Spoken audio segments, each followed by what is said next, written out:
आप सभी लोग देख रहे हैं वंदे संस्कृतम ऑफिशियल चैनल, जो टीजीटी स्पेशल बैच के लिए बाबूराम सक्सेना आज से शुरू हुआ है, जो ऑनलाइन वीडियो आपको उपलब्ध होती रहेगी। सबसे पहले आज हम देखते हैं प्राकथन बाबूराम सक्सेना, जो टीजीटी में इसी पुस्तक से आता है।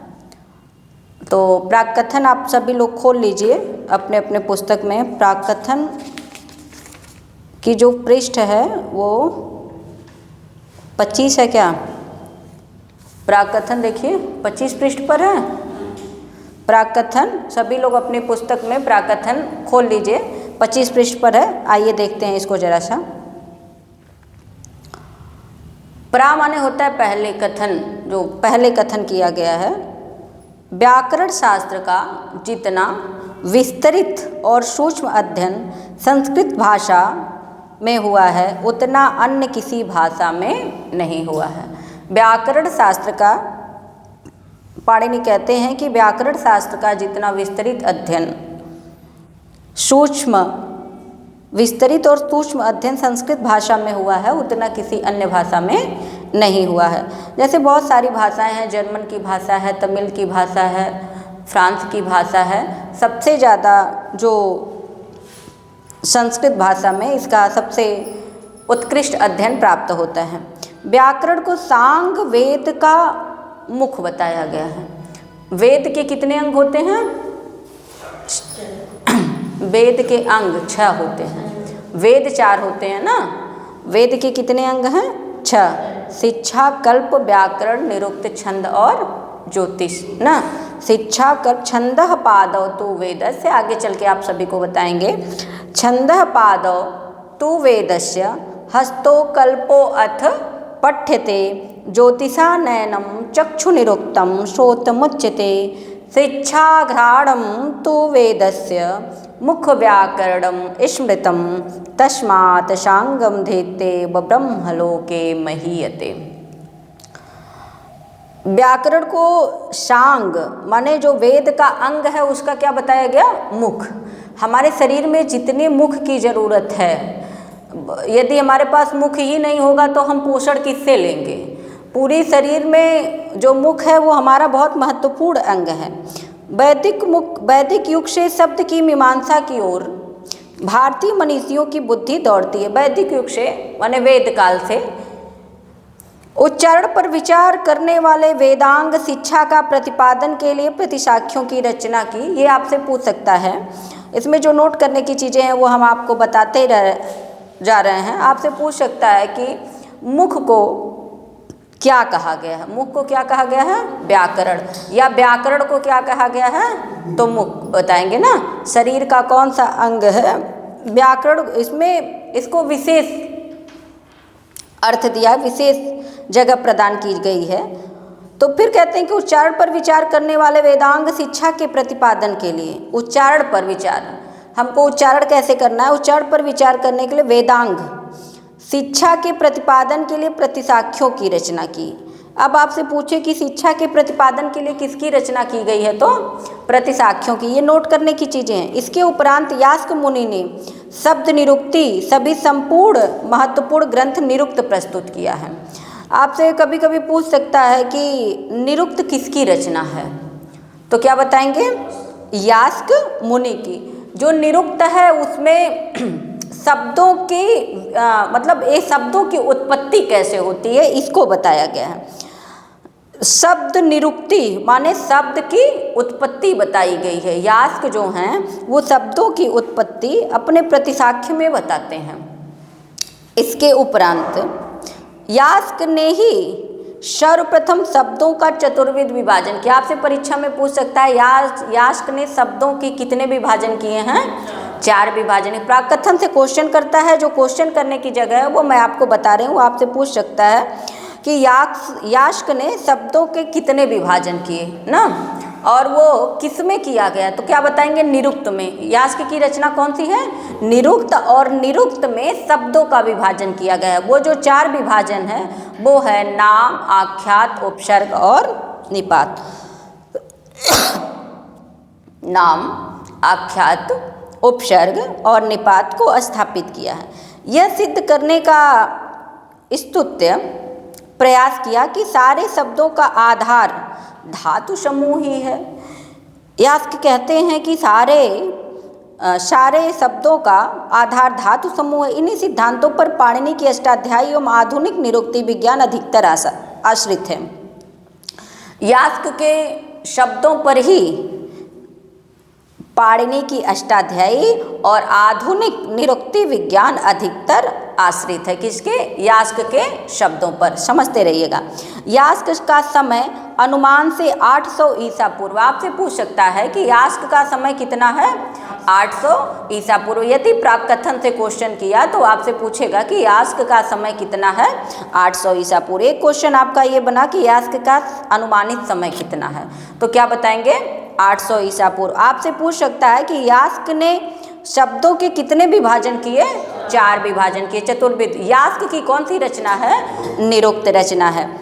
और वो 4 विभाजन कौन सा है? नाम, आख्यात, उपसर्ग और निपात। कौन सा नहीं? यदि आप जानते रहेंगे तो हो सकता है या आपसे क्रम भी पूछ दे, क्योंकि कुछ भी गारंटी नहीं है क्वेश्चंस कैसे बन सकता है। आगे देखिए, खेद है कि यास्क ने परवर्ती और पाणिनि के पूर्ववर्ती आचार्यों का उल्लेख किया है। यास्क ने पाणिनि के परवर्ती, पर माने बाद, परवर्ती और पाणिनि के पूर्ववर्ती आचार्यों का उल्लेख किया है। मतलब पाणिनि से पहले कौन सा व्याकरण था? उनकी कृतियां पाणिनि की अष्टाध्यायी के कारण विस्मृति के गर्त में चली गई हैं। बात समझिएगा, पाणिनि के अष्टाध्यायी के कारण विस्मृति के गर्त में विलीन हो चुकी हैं, माने अब वो है नहीं। आपिशली, काश कृष्ण, शाकल्य, शाकटायन, इंद्र प्रभृति इंद्र व्याकरणों का उल्लेख पाणिनि के अष्टाध्याय में तथा बाद की टीकाओं में मिलता है। इनमें ऐन्द्र व्याकरण की प्रतिष्ठित संप्रदाय बहुत दिनों तक रहा। आप ध्यान दीजिएगा, आपसे पूछ सकता है कि प्रथम व्याकरण कौन सा है, तो क्या बताएंगे? ऐन्द्र व्याकरण है। ठीक है। व्याकरण के जो आचार्य हैं, मैं थोड़ा सा इससे हटके भी बता दे रही हूँ, जो व्याकरण के आचार्य हैं, देखिए व्याकरण के आदि प्रवक्ता जो हैं वो ब्रह्मा माने जाते हैं। ये इसमें नहीं दिया है। व्याकरण के, यदि कोई पूछे कि भैया व्याकरण सबसे पहले किसने कहा, तो व्याकरण के आदि प्रवक्ता कौन है? ब्रह्मा। ब्रह्मा ने बृहस्पति को दिया और बृहस्पति ने इंद्र को दिया, इंद्र ने भारद्वाज ऋषि को दिया और भारद्वाज ने ब्राह्मणों को दिया है। वेद पढ़ने का जो अधिकार है वो आप मान के चलिए ब्राह्मणों में है, ब्राह्मणों को ही प्राप्त है। हमारे ग्रंथों में ऐसा मिलता है, विशेष रूप से वर्जित है कि महिलाओं को वेद नहीं पढ़ना चाहिए, ऐसा लिखा हुआ है। अब तो सभी लोग पढ़ रहे हैं, वो अलग बात है, पर कुछ एक चीज़ें हैं जो महिलाओं को कुछ समय के लिए वर्जित होता है। वेद का जो अधिकार प्राप्त है वो स्पेशल ब्राह्मणों को ही प्राप्त है। तो व्याकरण के आचार्य पहले आदि प्रवक्ता, व्याकरण के आदि आचार्य कौन से हैं? ब्रह्मा हैं। ठीक है। महाभाष्य हमारा ये बताता है कि, और ये कहाँ से मिला कि ब्रह्मा हैं? महाभाष्य में ये उद्धृत है कि शब्द शास्त्र के आदि प्रवक्ता ब्रह्मा हैं, लेकिन इन लोगों का कोई भी शास्त्र उपलब्ध नहीं है। अब आप ये जानिएगा कि जो इतिहासविद लोग हैं, माने जो इतिहास प्रसिद्ध हैं, वो 9 व्याकरण हैं आपके पास। आपके पुस्तक में देखिए कुछ दिया हुआ है, लिखा है ना, आपिशली, काश कृष्ण, शाकल, शाकटायन, इंद्र प्रभृति त्रिविध व्याकरणों का उल्लेख पाणिनि के अष्टाध्याय में तथा बाद की टीकाओं में मिलता है। तो आप ये समझना कि जब पाणिनि के अष्टाध्याय में इन लोगों का वर्णन आया, इसके मतलब ये लोग इनसे पहले के होंगे। जैसे हम अपनी पुस्तक, मान लीजिए किसी पुस्तक की रचना करते हैं, अब उसमें हम कालिदास को लेते हैं, तो ये तो दिमाग लगाने की बात है ना कि इसका मतलब कालिदास पहले थे ना, उनकी पुस्तक से हमने नकल किया है। तो ये यही आपको बता रहा है कि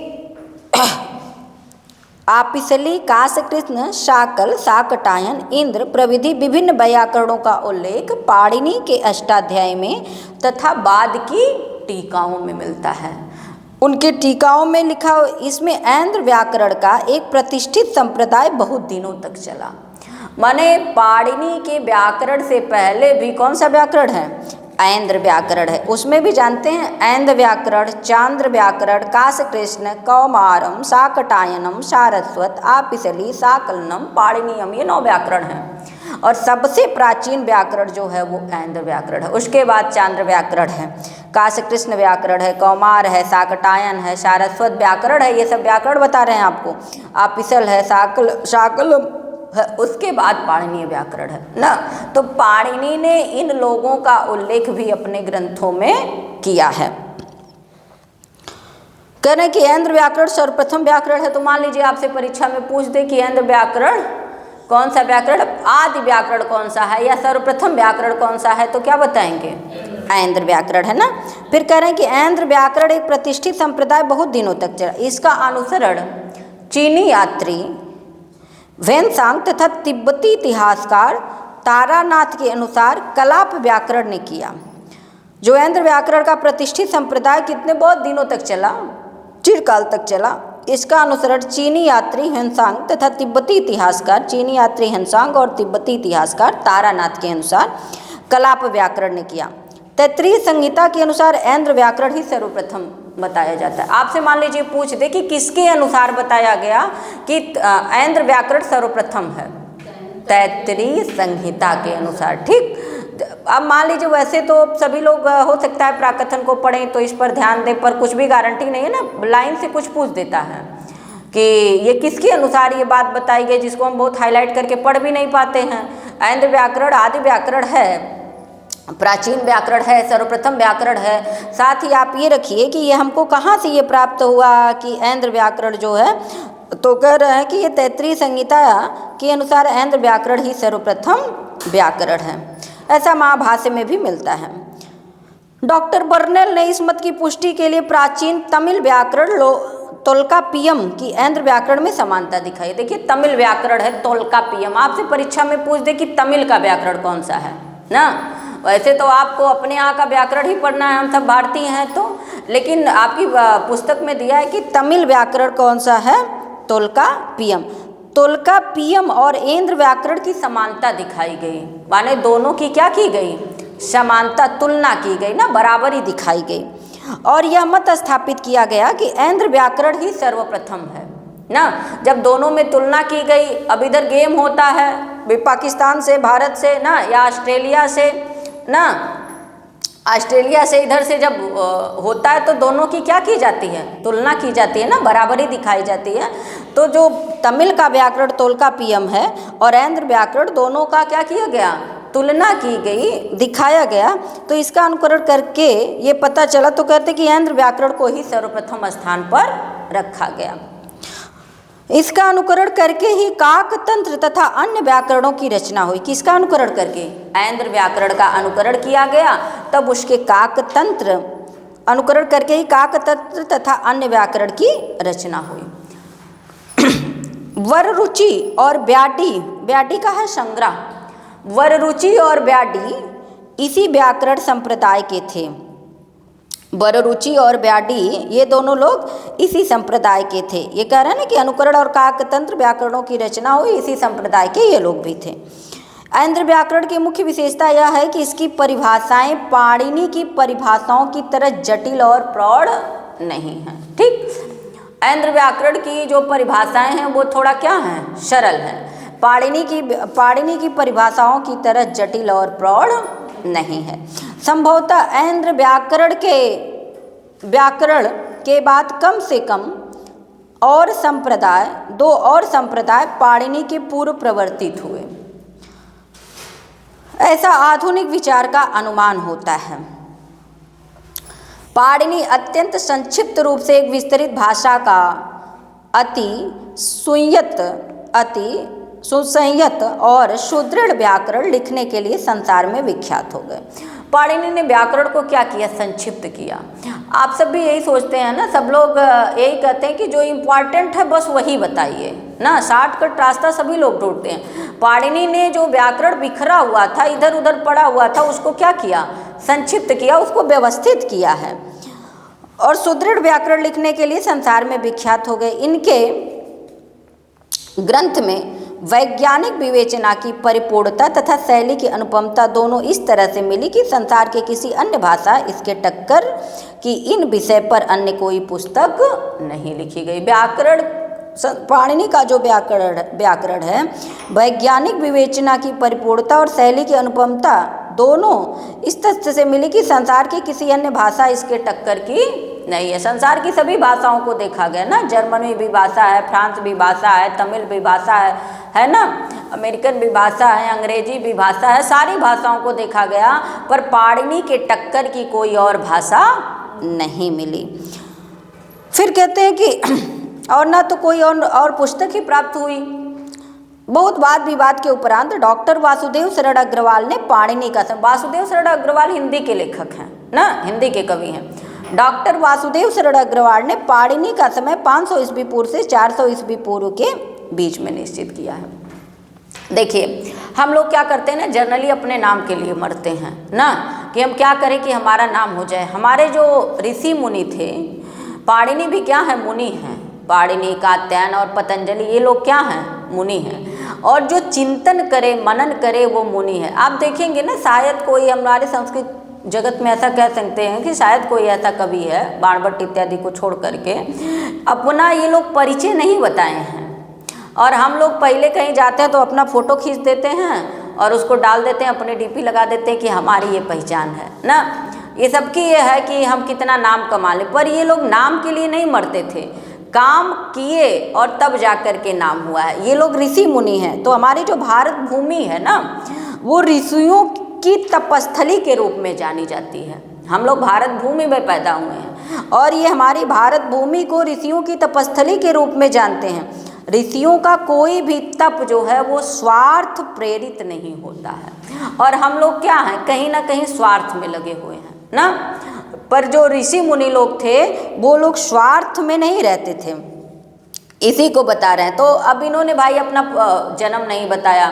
हम लोग पहले अपना डेट ऑफ बर्थ क्या है पहले बता देंगे ना, माता का नाम, पिता का नाम, date of birth, Aadhaar card सब लेके चल रहे हैं।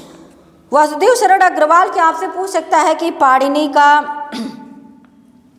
जन्म कब निश्चित किया गया, तो या किसके अनुसार निश्चित किया गया है ना। 4 कवियों का नाम और दे देगा, तो वासुदेव शरण अग्रवाल के अनुसार 500 से 400 ईस्वी पूर्व के बीच में रखा गया है ना, कि इनके बीच में, इसलिए ये अनुमानित है, सारी चीज़ें कंफर्म नहीं है, कोई एग्जैक्ट डेट नहीं है। और मैक्स मूलर ने इनकी तिथि 350 ईस्वी पूर्व निर्धारित किया है। तो देखिए परीक्षा में आपसे मैक्स मूलर को भी पूछ सकता है, या इन्हीं दोनों लोगों का नाम दे दे और तीसरा 3-4 लोग का नाम दे दे और कहे कि किसके अनुसार जो है 350 ईस्वी पूर्व है ना। मैक्स मूलर के अनुसार पाणिनि का जन्म जो है वो कहते हैं कि 350 ईस्वी पूर्व निर्धारित किया गया है, कि माने 350 ईस्वी पहले ही हुए थे। अब देखते हैं पाणिनि की जीवनी के विषय में। पाणिनि जीवन के विषय में केवल इतना ज्ञात है, काम बहुत बड़ा किए पाणिनि भगवान। देखिए हम सब उनको पढ़ लें वही बहुत बड़ी बात है। भगवान के रूप में मान लीजिए पाणिनि हम लोग को प्राप्त हुए हैं, हम लोग उनके वंशज रहे होंगे, हमको ऐसा लगता है। वेद हमारा कहता है, हम लोग पढ़ते हैं दर्शन में है वेदांत सार, वो कहता है हमारे यही कि जो बहुत कुछ पुण्य कर्म किया है ना, उसको संस्कृत पढ़ने का अवसर प्राप्त होता, अन्यथा सबको नहीं होता है। देखिए सभी विषय तो है, मैं किसी विषय की शिकायत नहीं करती, पर इतना ज़रूर कहती हूँ कि संस्कृत पढ़ने का असर और उसकी शिक्षा लेने के बाद आप सबको खड़ा कर लेंगे, और जो संस्कृत का है आप उसको खड़ा करेंगे, वो निश्चित रूप से कुछ अलग आपको दिखाई देगा। तो पाणिनि ने भी अपने आते हैं फिलहाल। पाणिनि की जीवन के विषय में केवल इतना ज्ञात है कि वह आधुनिक अटक जिले के सालातुर ग्राम के निवासी थे। ध्यान रखिएगा, आपसे पूछ सकता है, ठीक है। ये जो चीज़ें नोट करने लायक है उसको अंडरलाइन करते जाइएगा। फिलहाल हम एक दिन आपको लिखवा भी देंगे। अटक जिले के सालातुर ग्राम के निवासी थे। तो मान लीजिए पूछ दे आपसे कि पाणिनि कहाँ के निवासी थे, शालातुर, और जिला क्या है, अटक जिला, शालातुर ग्राम के निवासी थे। पतंजलि महाभाष्य से पता चला कि उनकी माता का नाम दाक्षी है। हम लोग पहले मम्मी का नाम ही है, पापा का नाम ही है, हम प्राइमरी में अध्यापक हैं, पहले बता देते हैं ना। हम इंटर कॉलेज में, हम डिग्री कॉलेज में हम पढ़ाते हैं, पहले परिचय देते हैं। पर देखिए पाणिनि ने उनके माता का भी नाम, पतंजलि क्या है, बाद के कवि हैं, सबसे प्राचीन इधर पाणिनि के बाद कात्यायन, और कात्यायन के बाद पतंजलि है, ठीक है। तो पतंजलि के महाभाष्य, पतंजलि की पुस्तक है महाभाष्य, तो उनके महाभाष्य से पता चला कि माता का नाम दाक्षी था। मान लीजिए आपसे पूछ दे पाणिनि के माता का क्या नाम है, तो दाक्षी। ये भी पूछ सकता है कि ये किस पुस्तक में मिलता है, तो महाभाष्य में। महाभाष्य किसका है, पतंजलि के महाभाष्य से ये बात हमको पता चली।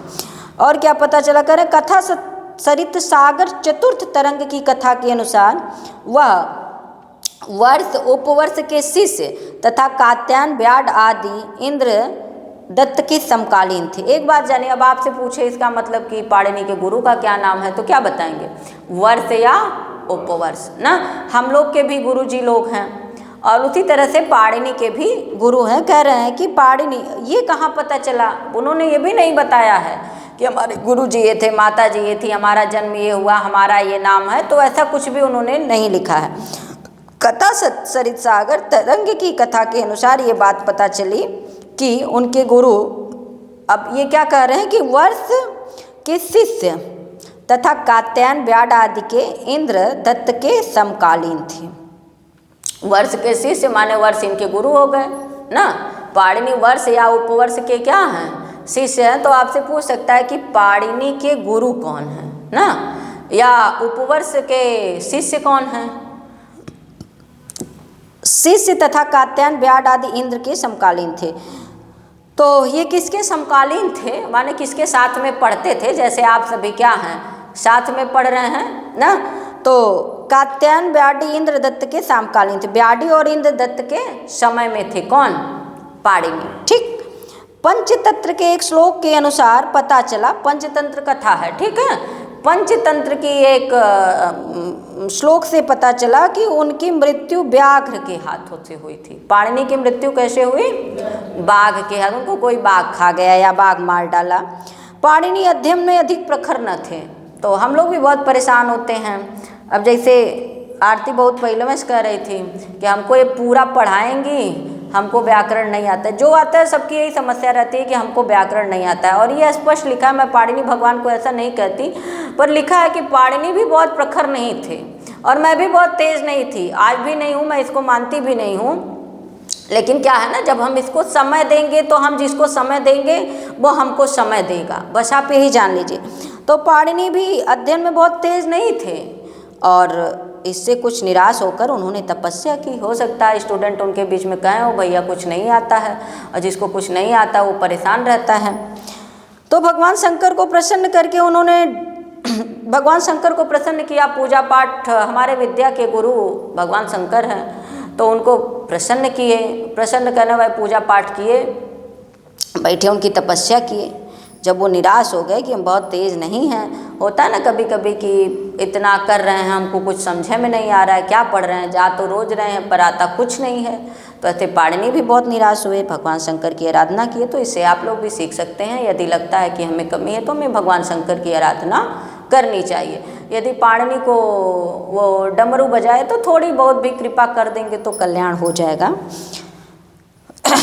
कह रहे हैं कि इससे कुछ निराश होकर उन्होंने तपस्या की और भगवान शंकर को प्रसन्न करके उन्होंने डमरू से निकले हुए ध्वनि समूह को 14 माहेश्वर सूत्र मानकर, जो संभवतः पाणिनि के माहेश्वर सूत्र नाम वाले माहेश्वर स्वरूप गुरु द्वारा पाणिनि को व्याकरण रचना के निमित्त मार्गदर्शन के लिए निर्मित प्रतीत होते हैं। अब क्या कर रहे हैं कि जब भगवान शंकर प्रसन्न हुए तो क्या बजाए, डमरू बजा दिए। अब भगवान शंकर प्रसन्न होकर डमरू बजाए, हम लोग के सर पे इतना बाजा बजता है पता नहीं चलता है, क्योंकि भगवान शंकर बजाते भी नहीं हैं। अब भगवान शंकर मान लो कुछ भी आके एको बार कुछ बजा दें तो हम लगता है कि हम लोग का भी कल्याण हो जाएगा। भगवान शंकर ने 14 बार डमरू बजाया और पाणिनि ने उस 14 डमरू को 14 माहेश्वर सूत्र समझ लिया, जिससे उन 14 माहेश्वर सूत्र से पूरी अष्टाध्यायी की रचना हो गई है। ध्यान रखिएगा, उन्हीं के बताए मार्ग पर पाणिनि ने समस्त अष्टाध्यायी बनाई। अष्टाध्यायी कौन लिखा है, पाणिनि। अष्टाध्यायी कितने अध्यायों में है, 8 अध्यायों में है।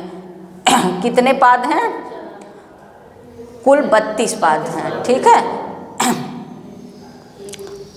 और कितने अध्याय हैं, 8 अध्याय हैं। एक अध्याय में कितने पाद हैं, 4 पाद हैं, ठीक है। तो कभी कभी इस तरह के भी क्वेश्चन पूछ सकते हैं आपसे, फिलहाल बहुत ज़्यादा तो नहीं बनना चाहिए। रूपरेखा गुरु की ही बनाई समझ पड़ती है, रूपरेखा गुरु की ही बनाई समझ पड़ती है, पर उस पर उन्होंने समस्त ग्रंथ की रचना की, ऐसी जनश्रुति है। पाणिनि की निधन तिथि संभवतः त्रयोदशी की हुई। तो हमें कोशिश ये करना चाहिए कि त्रयोदशी के दिन हो सके तो व्याकरण नहीं पढ़ना चाहिए। जो लोग मूल रूप से ना सिर्फ व्याकरण का अध्ययन करते हैं, जो काशी इत्यादि वाले हैं, जैसे हम लोग तो इस तरह से पढ़ते नहीं हैं, एमए इत्यादि करते तो सभी ग्रंथों को पढ़ते हैं, साहित्य भी पढ़ते हैं। आप काशी में जाएंगे ना तो जो लोग व्याकरण के आचार्य हैं, और पहले भी ऐसे शिक्षा थी, वो सिर्फ व्याकरण ही पढ़ते थे, वो साहित्य को नहीं पढ़ते थे, सिर्फ व्याकरण। तो जो आज भी व्याकरण को पढ़ते हैं और पाणिनि भगवान को मानते हैं, वो त्रयोदशी के दिन व्याकरण का अध्ययन अध्यापन वर्जित है, उस दिन नहीं करते हैं। आप सुने होंगे ये अरुण पांडे गुरु जी हैं, वो भी त्रयोदशी के दिन व्याकरण नहीं पढ़ाते हैं, आज भी हो चुकी व्याकरण के अच्छे आचार्य हैं। इस तिथि पर वैयाकरण विद्वान आज भी व्याकरण नहीं पढ़ाते हैं, जो वैयाकरण विद्वान हैं वो लोग आज भी इसको नहीं पढ़ाते हैं। प्रथम अध्याय में व्याकरण शास्त्र संबंधी संज्ञाएं हैं। अब इसके में कितने अध्याय हैं? 8 अध्याय। अब आपसे यहाँ से भी क्वेश्चन पूछ देता है, ये नोट करते जाइएगा। प्रथम अध्याय में व्याकरण शास्त्र संबंधी संज्ञा है, तो आपसे पूछे संज्ञा किस अध्याय में है, तो क्या बताएंगे? 7वें में। प्रथम अध्याय में क्या बताई गई है? संज्ञा, ठीक। तथा परिभाषा है, पहले अध्याय में संज्ञा और परिभाषा बताई गई। दूसरे अध्याय में समास बता दिया गया। तो आपसे पूछे पाणिनि में 8 अध्याय तो हैं, पर दूसरे अध्याय में क्या है? आपके बाबूराम सक्सेना में लिखा हुआ है, यहाँ से पूछ सकते हैं, क्वेश्चन बन सकता है कि समास का अध्ययन, समास का विस्तृत अध्ययन किस अध्याय में बताया गया, तो क्या बताएंगे? दूसरे अध्याय में। और विवेचन और कारक की भी व्याख्या इसी में है। कारक और समास दूसरे अध्याय में, संज्ञा और परिभाषा पहले अध्याय में, तीसरे अध्याय में तथा 8वें अध्याय में कृदंत प्रकरण है। कृदंत जो है वो तीसरे और 8वें अध्याय में है। चौथे तथा 5वें में तद्धित प्रकरण है ना, इधर कृदंत है और इधर कहते हैं कि चौथे और 5वें में तद्धित है। इसके पश्चात 6ठे और 7वें में तिगंत, तिंग, शुभ प्रत्ययों से संबंधित प्रक्रिया का विवेचन है। तिगंत और शुभंत का विवेचन जो है वह 7वें, 6ठे और 7वें में है। 8वें में संधि प्रकरण है। तो वैसे तो सभी याद करिएगा, इसको क्रम से लिख लीजिएगा कि पहले में क्या है, दूसरे में क्या है, तीसरे चौथे में क्या है, इस तरह से लिख लीजिएगा। और इसको एक बार परीक्षा से पहले देखते जाइएगा, नज़र कोई जानता नहीं क्वेश्चन कहाँ से बन जाए। तो ऐसा ना हो कि हम लोग जैसे शुरू करते हैं तो पहले वर्णमाला पढ़ लिए, प्रत्याहार पढ़ लिए, तब तक संधि में चले जाते हैं ना, संज्ञा इत्यादि पढ़ने के बाद। तो ऐसा न लगे कि आप संधि पढ़ते हैं तो इस क्रम से मार दें। संधि जो है सबसे अंत में बताइए ना। संधि किस में है? 8वें अध्याय में ये बताए हैं, ध्यान दीजिएगा। और सबसे पहले ये क्या बताए? संज्ञा और परिभाषा। तो हम लोग भी यही जनरली करते हैं ना, पहले हमको किसी चीज़ की परिभाषा ही जाननी पड़ती है। चाय बनाने से पहले हम लोग क्या करते हैं? चाय की परिभाषा ही जानते हैं ना। कोई भी चीज़ ले लीजिए आप, चाय, जब तक हम उसकी परिभाषा, भाई कोई कह दिया अब चाय तो एक संज्ञा हो गई, चाय क्या है? संज्ञा है। लेकिन चाय बनाने में अब उसमें चीनी है, चाय पत्ती है, अदरक है, उसकी वो एक तरह से क्या है? परिभाषा है ना। तो उसको जानने से पहले संज्ञा और परिभाषा इन्होंने पहले अध्याय में ही दिया है। फिर ये और 8वें अध्याय में क्या बताए हैं? संधि बताए हैं, ध्यान रखिएगा, लास्ट में जाके ये संधि बताएं। पाणिनि ने अत्यंत श्रृंखलाबद्ध और संश्लिष्ट विधि से व्याकरण की बिखरी हुई सामग्री को सफलतापूर्वक एकत्र किया। जो कुछ बिखरा हुआ था उस घर को इन्होंने क्या किया? घर समझ जाइए, जैसे घर में सारी सामान बिखरी हुई पड़ी रहती है, तो पाणिनि ने उसको क्या किया है? व्यवस्थित किया है। जो हमारे व्याकरण जगत में जो इधर उधर पड़ा था, कहीं संज्ञा है, कहीं संधि है, कहीं समास है, कहीं तद्धित प्रत्यय था, कहीं कृदंत था, कहीं तिगंत था, शुभंत था, तो जो इधर उधर था उन्होंने इसको क्या किया? क्रम से किया है। पाणिनि ने उसको श्रृंखलाबद्ध तरीके से किया। पाणिनि का ध्यान इस प्रयास में संक्षेप अतिशय पर बहुत केंद्रित रहा। ये कोशिश किए हैं कि उसको क्या कर दिया जाए? संक्षेप में कर दिया जाए ना। जो चीज़ें बिखरी हैं यदि वो समेट दी जाएंगी तो वो एक तरह से व्यवस्थित ढंग में हो जाएंगी, सुव्यवस्थित हो जाएंगी। इसलिए अष्टाध्यायी का दुर्गम होना स्वाभाविक है। अष्टाध्यायी क्या है? इसका दुर्गम होना बहुत स्वाभाविक है। संक्षेप करने में प्रधान हेतु संभवतः कंठाग्र कराना और लेखन सामग्री की प्रचुरता के अभाव ही रहे होंगे। बात समझिएगा, जब पाणिनि के समय, जो समय इनका बताया जा रहा है 500-400 ईस्वी पूर्व, कोई कह रहा है कि मैक्स मूलर कहते हैं 350 के लगभग, तो उस समय में इस तरह से कॉपी किताब उपलब्ध नहीं था। अब तो हम लोग एक पन्ना लिखते हैं और गलत हो गया तो उसको फाड़ के फेंक देते हैं ना, पर उस समय में इतनी उपलब्धता नहीं थी। तो अब जब चीज़ों का अभाव था तो ये कोशिश किया जाता ना कि कितने संक्षेप में चीज़ें सिमट जाएं, कितने कम में काम कर लिया जाए। संक्षेप करने के प्रधान में है तो संभवतः कंठाग्र कराना कि जितनी हो सके क्या कर लिया जाए, याद कर लिया जाए। पहले जो गुरु लोग पढ़ाते थे, शिष्य में इतना तेज भी होता था कि वो लोग बोलते थे और उसको वो लोग कंठाग्र कर लेते थे, याद कर लेते थे, उतनी क्षमता होती थी। आज कॉपी है, किताब है, डिजिटल इंडिया हो गई है, सारी चीज़ें उपलब्ध होने के बाद भी हम चीज़ों को भूलते चले जा रहे हैं। सबकी वही स्थिति बनी पड़ी है। सारी व्यवस्थाएं हैं, घर में पहले लोगों को बाहर पढ़ने को नहीं मिलता था, अब घर में भी यदि आदमी बाहर नहीं जा रहा है तो चीज़ें सारी उपलब्ध हैं। लेकिन उस समय में बहुत सारी दुर्व्यवस्था थी, नहीं थी चीज़ें, तो जिसको पाणिनि ने सोचा कि जिसको क्या कर दिया जाए, संक्षेप में कर दिया जाए। लेखन सामग्री को प्रचुरता के अभाव में, माने लेखन सामग्री उपलब्ध नहीं थी, माने कॉपी कलम नहीं मिल रही थी। अब देखिए इसको इन्होंने ऐसे स्थिति में क्या किया कि 6 साधनों का आश्रय लिया। आपसे पूछ सकता है कि पाणिनि ने व्याकरण को संक्षिप्त करने के लिए कितने संसाधनों का आश्रय लिया? 6 संसाधन का। ये देखिए ध्यान दीजिए, ऐसे दे देगा वो, कोई हाईलाइट लाइन नहीं की गई है कि कितने संसाधनों का आश्रय लिया है। 6 संसाधन। वो 6 संसाधन कौन है, इनको देखते हैं। प्रत्याहार, प्रत्याहार में प्रति, आंग, ह्री और घई प्रत्यय लग करके बना हुआ है। प्रत्याहार आपको बनाना बताएंगे तो उस समय चर्चा करेंगे। प्रत्याहार का अर्थ भी होता है ना संक्षेप, किसी बड़ी बात को क्या करना, छोटे में कर देना ना। अभी लोग कहीं का नाम भी रख रहे हैं तो वो क्या कर रहे हैं, छोटा कर दे रहे हैं। तो बड़ी चीज़ों को, जैसे पिताजी का नाम ही है, अब बड़ा नाम लेने से अच्छा लोग क्या लिख देते हैं, यस लिख देते हैं ना। अब किसी का नाम मान लीजिए है शीतला प्रसाद सिंह, तो उसको छोटे में कर देते हैं, क्या लिखते हैं, यस लिख देते हैं। एक तरह से वो क्या हो गया, शॉर्टकट नाम हो गया। हर जगह का नाम लोग क्या कर दे रहे हैं, छोटा कर दे रहे हैं। यही संक्षेप का तरीका है। तो पाणिनि ने भी अब प्रत्याहार कहने के लिए उनको अल कहना हुआ। अल कहने में संपूर्ण वर्णमाला आपकी आ जाएगी, ठीक। इतना तो आप लोग पढ़े भी हैं, कोई बहुत दिक्कत नहीं है। अल कहने में क्या है, पूरी संपूर्ण वर्णमाला। अच कहना हुआ, अ, ई, उ, रिल, री, ए, ओ, आई, औ, च। इतना कहने से बढ़िया है कि ये कह दिया जाए, अच कह दिया जाए ना। अच कहने में सारे स्वरों की गणना हो गई, हल कह दिए तो सारे व्यंजन की गणना हो गई ना। एंग, एच कह दिया तो अयात संधि की गणना हो गई, एंग कह दिए तो गुण संधि की गणना हो गई। ऐसे इन्होंने क्या किया, प्रत्याहार बना दिया, जिससे चीज़ें क्या हो जाए, सिमट जाए, छोटे में हो जाए, संक्षेप में हो जाए। उसके बाद इन्होंने अनुबंध का सहारा लिया। अनुबंध में जैसे डुक्री, करड़े धातु इत्यादि है, डुक्री में डू इत्यादि है, अनुबंध है। और गण इन्होंने बना दिया, क्या बनाया, तीसरा गण। गण क्या कहते हैं, जैसे आप देखिए हम लोग के यहाँ विद्यार्थी गण होता है, शिक्षक गण होता है कि नहीं ना। ये इधर ये गण बैठा है, लोग कहते हैं ना महिला विभाग उधर हो जाए। तो एक तरह से उसी तरह इन्होंने संस्कृत जगत में भी क्या किया, गण बना दिया। भवादिगण है, तुदादिगण है, रुदादिगण है, चुरादिगण है कि नहीं है।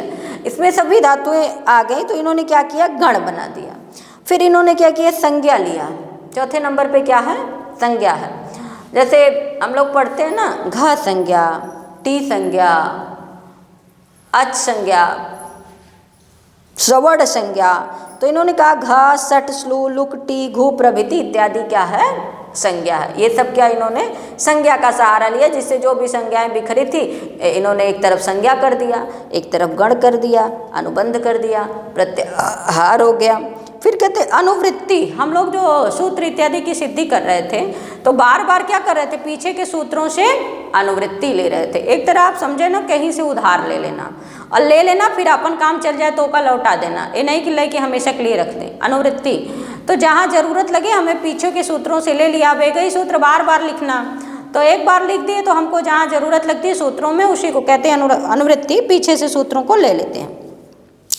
जगह जगह पर कई सूत्रों के लागू होने वाले स्थानों के लिए पूर्वत्र सिद्धम, जो पहले सिद्ध हुआ है तो इन्होंने कह दिया कि पूर्वत्र सिद्धम। उसके बाद लास्ट में कहते हैं कि सदृश नियमों परिभाषाओं की स्थापना, सभी नियम और परिभाषाओं की क्या की है, ये जो नियम इन्होंने बताया उसकी स्थापना। यहाँ संक्षेप में इन संसाधनों की कुछ व्याख्या की गई है। किन संसाधनों की? ऊपर कितने संसाधन बताए गए? 6। उन्हीं संसाधनों को हम नीचे क्या करेंगे? पढ़ेंगे। अब लिखा है प्रत्याहार, नीचे 14 माहेश्वर सूत्रों को आधार मानकर बनाए गए हैं। प्रत्याहार नीचे 14 माहेश्वर सूत्रों को आधार मानकर बनाए गए हैं। आयुड़, ऋलऋक, एओंग, ऐऔच, हैवरट, लड़, यमगणनम, झबई, घड़दस, जबगड़दस, खप छठत चटतौ, कपय, शखसर, हल। ज़्यादा तो नहीं हो रहा है।